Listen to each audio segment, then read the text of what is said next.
എല്ലാവിധ ഒരുക്കങ്ങളും തയ്യാറായിട്ടുണ്ട്. എന്നാലും ഈ സമയത്തും വീട്ടിൽ ഇപ്പോൾ പൊതുദർശനത്തിനായി എത്തിച്ചപ്പോഴും വലിയ ജനാവലി ഇവിടെ തങ്ങളുടെ പ്രിയപ്പെട്ട കലാകാരനായി കാത്തിരിക്കുകയാണ്. അതുകൊണ്ട് തന്നെ ഇതെല്ലാം മുൻപ് ഷെഡ്യൂൾ ചെയ്ത സമയങ്ങളിൽ തന്നെ നടക്കുമോ എന്നുള്ള കാര്യത്തിൽ സംശയമുണ്ട്. കാരണം ഇപ്പോഴും കുടുംബാംഗങ്ങളും ഉറ്റ സുഹൃത്തുക്കളും അയൽവാസികളുമായി ഒത്തിരി പേര് ഇവിടേക്ക് ഒഴുകിയെത്തുന്നുണ്ട്. ഒരേ സമയം മലയാളിയെ ചിരിപ്പിച്ചും ചിന്തിപ്പിച്ചും കടന്നുപോയ ഒരു കലാകാരൻ തങ്ങളിൽ ഇനിയില്ല എന്നുള്ള ഒരു ബുദ്ധിമുട്ട് അവരുടെ എല്ലാ മുഖത്തിൽ നിന്നും നമുക്ക് വായിച്ചെടുക്കാൻ കഴിയുന്നുണ്ട്.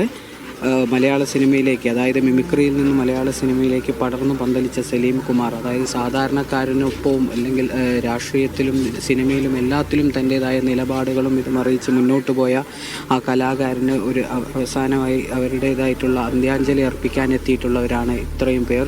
ടൗൺ ഹാളിൽ വലിയൊരു ജനാവലി നമ്മൾ കണ്ടതാണ്. മുഖ്യമന്ത്രി ഉൾപ്പെടെ സാമൂഹ്യ സാംസ്കാരിക രംഗത്തുള്ള ഒത്തിരി പേരുടെ സാന്നിധ്യം അവിടെ ഉണ്ടായിരുന്നു. അതുകൊണ്ട് തന്നെ നമ്മൾ മുൻകൂട്ടി തീരുമാനിച്ചതിനേക്കാൾ കുറച്ചുകൂടി സമയം അവിടെ പൊതുദർശനത്തിനായി നീക്കേണ്ടതായിട്ടുള്ളൊരവസ്ഥയിലേക്ക് കടന്നു.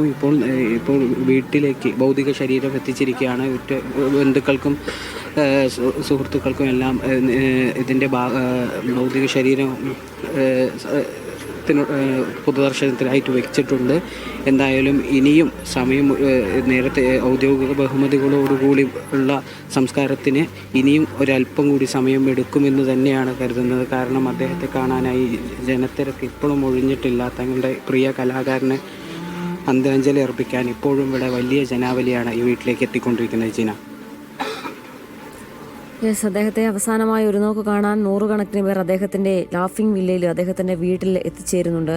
അതുകൊണ്ട് തന്നെ എത്ര മണിയോടുകൂടി സംസ്കാര ചടങ്ങുകൾ ആരംഭിക്കാൻ കഴിയുമെന്നതിൽ ഒരു കൃത്യതയില്ല. 3:30 സംസ്കാരം നടക്കുമെന്നാണ് നമുക്ക് നേരത്തെ റിപ്പോർട്ടുണ്ടായിരുന്നത്. ഔദ്യോഗിക ബഹുമതികളോടെയാണ് സംസ്കാരം നടക്കുക. അദ്ദേഹം നൽകിയ സ്നേഹം അത് ആ ഒരു നാട് മുഴുവൻ അങ്ങോട്ട് ഒഴുകിയെത്തുന്നതാണ് അദ്ദേഹത്തെ അവസാനമായി ഒരു നോക്ക് കാണാൻ. ഹാസ്യ നടനായി സിനിമയിൽ വന്ന അദ്ദേഹം പിന്നീട് ക്യാരക്ടർ റോളുകളടക്കം ചെയ്തെങ്കിലും സാധാരണയായി ക്യാരക്ടർ റോളുകളിലേക്ക് എത്തുന്ന ഹാസ്യ നടന്മാർ തിരിച്ച് തമാശ കൈകാര്യം ചെയ്യുന്ന റോളുകളിലേക്ക് മടങ്ങാനൊരു വിമുഖത കാണിക്കുമെങ്കിലും അദ്ദേഹത്തിന് അതൊന്നും ഉണ്ടായിരുന്നില്ല. തൻ്റെ കയ്യിൽ കിട്ടുന്ന ക്യാരക്ടർ എന്താണോ അത് ഭംഗിയായി ചെയ്യുക, അത് തൊട്ട ക്യാരക്ടർ പൊന്നാക്കുക എന്നതായിരുന്നു അദ്ദേഹത്തിൻ്റെ രീതി. ഹാസ്യ നടൻ എന്ന രീതിയിൽ അദ്ദേഹത്തിന് വളരെ വലിയ ഉയർച്ചയിലെത്താൻ കഴിഞ്ഞു. പിന്നീട് തൻ്റെ ജീവിതം തന്നെ കരുപ്പിടിപ്പിച്ചത് അദ്ദേഹം അങ്ങനെയായിരുന്നു. ദാരിദ്ര്യത്തിൽ നിന്ന് അദ്ദേഹം ഉയർന്നു വന്നത് അദ്ദേഹത്തിൻ്റെ കഠിന പ്രയത്നത്തിലൂടെയായിരുന്നു. മിമിക്രിയിലൂടെ സിനിമയിലെത്തിയ അദ്ദേഹം പിന്നീട് ഏത് വേഷം നൽകിയാലും അത് വൃത്തിക്ക് ചെയ്യുക എന്നൊരു നിർബന്ധ ബുദ്ധി അദ്ദേഹത്തിന് ഉണ്ടായിരുന്നു. ഹാസ്യ നടനാണെങ്കിൽ അങ്ങനെ, അല്ല നമ്മുടെ കരയിപ്പിക്കാനാണെങ്കിൽ അത്തരത്തിലുള്ള വേഷവും അദ്ദേഹം കൈകാര്യം ചെയ്തിട്ടുണ്ട്. അങ്ങനെ ഏത് വേഷം കിട്ടിയാലും അത് നല്ല രീതിയിൽ ചെയ്യുക, ജനങ്ങളുടെ മനസ്സിലേക്ക് ആഴത്തിലേക്ക് പതിപ്പിക്കുന്ന രീതിയിൽ അത്തരത്തിലുള്ള ഡയലോഗ് ഡെലിവറി അടക്കം അദ്ദേഹത്തിൻ്റെ മാത്രം പ്രത്യേകതയായിരുന്നു എന്നതാണ്. വന്ന വഴി മറക്കാത്ത ഒരു വ്യക്തിയായിരുന്നു അദ്ദേഹം. അതുകൊണ്ട് തന്നെ ഹാസ്യ നടൻ എന്ന് പറയുമ്പോൾ അദ്ദേഹത്തിന് അത്തരത്തിലൊരു മോശം ഇതും ഉണ്ടായിരുന്നില്ല എന്നതാണ്. അങ്ങനെ പറയുന്നത് അദ്ദേഹം അഭിമാനിച്ചു എന്ന് തന്നെയാണ്. അദ്ദേഹത്തിന് സ്വതസിദ്ധമായ ഒരു ശൈലിയും അതുതന്നെയായിരുന്നു. എന്ത് കാര്യത്തിൽ ആൾക്കാർ ഏത് രീതിയിലുള്ള ചോദ്യങ്ങൾ ചോദിക്കുമ്പോഴും അദ്ദേഹത്തിൻ്റെ മറുപടി അങ്ങനെയായിരുന്നു. പൊതുവേദിയിൽ അദ്ദേഹം സംസാരിക്കുന്നുണ്ടെങ്കിലും അദ്ദേഹത്തിൻ്റെ നർമ്മം കലർന്ന സംഭാഷണം അതുതന്നെയാണ് നമ്മൾ കേൾക്കാറുള്ളത്. ഒരിക്കൽ പോലും അദ്ദേഹത്തിന് പേരുകൊണ്ട് തൻ്റെ മതം ഏതാണെന്ന് മനസ്സിലാകരുത് എന്നുള്ളൊരു നിർബന്ധമുണ്ടായിരുന്നു. തൻ്റെ അച്ഛനും ആ ഒരു നിർബന്ധമുള്ളത് കൊണ്ടാണ് അദ്ദേഹത്തിന് സലിം എന്നുള്ള പേരിട്ടത് എന്ന് അദ്ദേഹം ഒരിക്കൽ ഇൻ്റർവ്യൂകളിൽ അഭിമുഖത്തിലടക്കം പറഞ്ഞിരുന്നു. പിന്നീട് സ്കൂളിലെത്തിയപ്പോൾ ടീച്ചർമാരുടെ നിർബന്ധം കൊണ്ടാണ് കുമാർ എന്ന പേര് കൂടി ആഡ് ചെയ്തത് എന്ന് അദ്ദേഹം പറഞ്ഞിട്ടുണ്ട്. സലിമിക്ക എന്നൊക്കെ എന്നെ ആൾക്കാർ വിളിച്ചിട്ടുണ്ട് എന്നൊക്കെ അദ്ദേഹം പലപ്പോഴായി പല അഭിമുഖങ്ങളിലൊക്കെ നമ്മളോട് പങ്കുവെച്ചിട്ടുമുണ്ട്. പിന്നീട് അദ്ദേഹം പറഞ്ഞത്, ഞാനൊരു ഹാസ്യതാരമായതുകൊണ്ടായിരിക്കാം ഈ ചില ചടങ്ങുകളിൽ മരണവീടുകളിൽ അടക്കം പോയി കഴിഞ്ഞാൽ 2 തമാശ പറയുമോ എന്ന ആൾക്കാർ എന്നോട് ചോദിക്കാറുണ്ട്. ഒരു ആക്ഷൻ ഹീറോ ആയിട്ടുള്ള ആൾക്കാരോട് ഒരിക്കലും 2 ചവിട്ട് തരാൻ ആരും പറയില്ല. കരയിപ്പിക്കുന്ന അഭിനയം കാഴ്ചവെച്ച നടിമാരോട് തന്നെ കരയിപ്പിക്കാൻ ആവശ്യപ്പെടില്ല.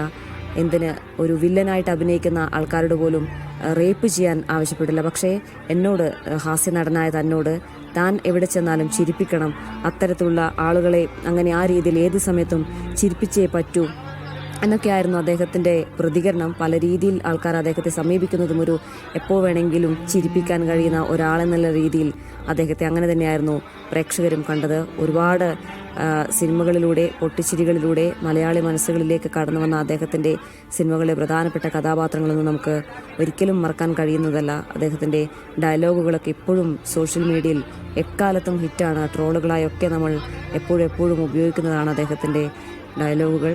പലപ്പോഴായി അദ്ദേഹം നേരത്തെ തന്നെ അസുഖബാധിതനായിരുന്നെങ്കിലും പലപ്പോഴായി അദ്ദേഹത്തിൻ്റെ വ്യാജ മരണവാർത്ത പുറത്തു വന്നിരുന്നു. ആൾക്കാർ നേരിട്ട് തന്നെ വിളിക്കാറുണ്ട്, വീട്ടിലേക്ക് വിളിച്ച് സലിംകുമാർ മരിച്ചോ എന്ന് ചോദിക്കാറുണ്ട്. ഇല്ല, ഞാൻ മരിച്ചിട്ടില്ല എന്ന് മറുപടി നൽകുമ്പോൾ അവർ ചിരിക്കും. അങ്ങനെയൊക്കെയാണ് അദ്ദേഹം എല്ലാം ഏത് രീതിയിലുള്ള പ്രതികരണങ്ങളും ഏത് രീതിയിലുള്ള വിമർശനങ്ങളും കോളുകൾ വന്നാലും ആൾക്കാരുടെ പ്രതികരണത്തിനുമെല്ലാം ആ ഒരു ചിരിച്ച മുഖത്തോടു കൂടി മാത്രമായിരുന്നു അദ്ദേഹം മറുപടി നൽകിയിരുന്നത്. ആ ഒരു രീതിയിൽ തന്നെയാണ് അദ്ദേഹം എല്ലാം കൈകാര്യം ചെയ്തിരുന്നത് എന്നതാണ്. ജീവിതം അദ്ദേഹത്തിൻ്റെ ലാഫിംഗ് വില്ലയിലായിരുന്നു. ജീവിച്ചിരുന്ന കാലത്ത് പല കുറി ഇത്തരത്തിൽ അദ്ദേഹത്തിന് ദുരിതമായ അനുഭവങ്ങൾ, ജീവിതം നയിക്കേണ്ട സാഹചര്യമൊക്കെ ഉണ്ടായിട്ടുണ്ട്. അതൊക്കെ അദ്ദേഹം ഓരോന്നായി കരുപിടിപ്പിച്ചത് ഈ സിനിമയിലൂടെ തന്നെയാണ്. അദ്ദേഹം കൈകാര്യം ചെയ്ത ഹാസ്യവേഷങ്ങൾ അത് ശ്രദ്ധേയമായതുകൊണ്ടുകൂടിയാണ് അദ്ദേഹത്തിന് കൂടുതൽ സിനിമകൾ, കൈനിറിയ സിനിമകൾ ലഭിച്ചത്. മലയാളികൾ അദ്ദേഹത്തെ നെഞ്ചേറ്റിയത്. അതുകൊണ്ട് തന്നെയാണ് അദ്ദേഹത്തിന് ഈ ഹാസ്യ നടന്നുള്ള രീതിയിൽ ശ്രദ്ധിക്കപ്പെട്ടത് കൊണ്ട് തന്നെ ആ രീതിയിൽ ജീവിതം മെച്ചപ്പെട്ടതുകൊണ്ടാണ് അദ്ദേഹത്തിൻ്റെ വീടിന് ലാഫിംഗ് വില്ല എന്ന ഒരു പേരുകൂടി ഇട്ടത്.